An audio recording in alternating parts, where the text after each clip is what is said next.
Hi friends, నేను మార్కెట్కి వెళ్ళి అయితే వెజిటేబుల్స్ అయితే తెచ్చుకున్నాను. చూసారు కదా బీన్స్ పిక్కలు. మీలో ఎంతమందికి బీన్స్ పిక్కలు ఇష్టం అనేది కామెంట్ సెక్షన్లో పెట్టండి. ఈ సీజన్లో అయితే వస్తాయి, చాలా బాగుంటాయి. కొన్ని నానబెట్టినవి ఉంటాయండి, అవి అస్సలు బాగోవు. ఇలాగ మంచివి పచ్చి పిక్కలు లాంటివి అయితే ఇలాగ గ్రీన్ ఉండాలి, అయితే చాలా బాగుంటాయి. ఇలాగ టమాటో, క్యాబేజ్, ఇది మిర్చి బజ్జీ అండి. మళ్ళీ ఇందులోని సొరకాయని ముల్లంగి ఉన్నది. ఇవైతే తీసుకున్నాను. ఇవన్నీ తీసుకున్న తర్వాత వెల్లుల్లి కూడా తీసుకుందాం అనుకొని తీసుకోవడానికి ఎంత అని అడిగానండి. అడిగితే పావు ఎంత చెప్పారో ఒకసారి గెస్ చేయండి. మీ ఊర్లో కూడా అంతే కాస్ట్ ఉందా అండి? ఎప్పుడు నేను కేజీ లెక్కన అయితే కొంటాను. అసలు వెల్లుల్లిపాయలు వాడితే హెల్త్కి చాలా మంచిది, కానీ పావు తీసుకోవాల్సి వచ్చింది.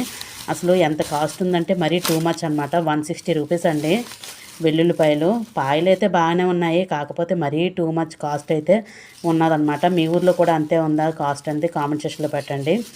వెల్లుల్లి ఎందుకు ఇంత రేటు పెరిగిందంటే అసలు అర్థం అవ్వట్లేదు. మొన్న రీసెంట్గా నేను అల్లం అయితే పెట్టాను కదండి. అల్లం కేజీన్నర 100 రూపాయలకి అయితే అమ్ముతున్నారు, కానీ వెల్లుల్లి మాత్రం టూ మచ్ కాస్ట్ అయితే పెరిగింది. అసలు వెల్లుల్లి కేజీ 60-70 అయితే ఉండేది, అలాంటిది పావు కేజీ 160 ఇంకా దాటుతుందటండి. అందుకని ఎందుకు అంత ఖరీదు అని చెప్పేసి డౌట్ వచ్చింది. ఏం లేదండి, ఇవి మ్యాక్సిమము ఒక ఏసీ దాంట్లో అక్కడ స్టోరేజ్ పెట్టి డైరెక్ట్ రైతుల దగ్గర నుంచి వచ్చింది, ఎప్పుడు వాళ్ళకి లాభం అయితే రాదండి. మధ్యలో దళారులు ఎక్కువైపోయి వాళ్ళు స్టోరేజ్లో పెట్టేసి రేట్ని అయితే పెంచేసి ఇలాగ ఇంత రేట్లకి అయితే డిమాండ్ పెడుతున్నారనమాట. ఒకటి తగ్గితే ఇంకోటి పెరుగుతుంది, ఇంకోటి పెరిగితే ఇంకోటి తగ్గుతుంది.